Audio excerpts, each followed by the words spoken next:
So in question 3, we're told the number of students at a school in 2016 was 400 students. In 2018, there were 320 students. What is the percent change in enrollment? So in this question, we're asked to find the percent change. Before we figure out what the percent change is, we have to think, what is the percent change formula? Well, we know percent change equals the new value minus the old or original value over the old or original value times 100. So let's now identify what the new and the old or original values are. For our new values, well, it tells us in 2018, that's the most recent year they give us, there were 320 students. The new value is going to be 320. For the old or original value, well, it tells us in 2016, there were 400 students. That's the old or original value. So we have our new value, we have our old value.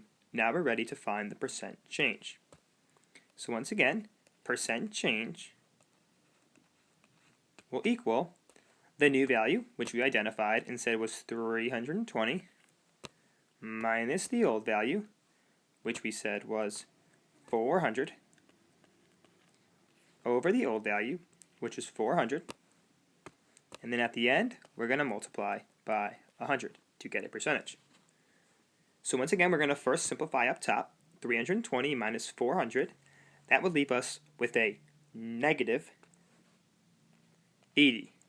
Now remember from the percent change days, we said negative is just going to mean that we're dealing with a decrease, a percent change that's decreasing.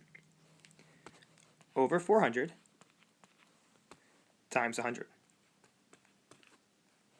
Next we'll divide negative 80 divided by 400.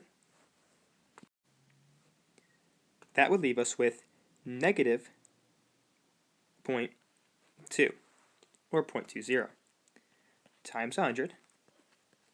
Now we're dealing with a decimal. To convert a decimal to a percent, we have to multiply by 100. Negative 0.2 times 100 would give us negative 20, and because we multiplied by 100, we're now dealing with a percentage, negative 20%. Now remember, we don't say negative 20%, we would just say it was a 20% decrease.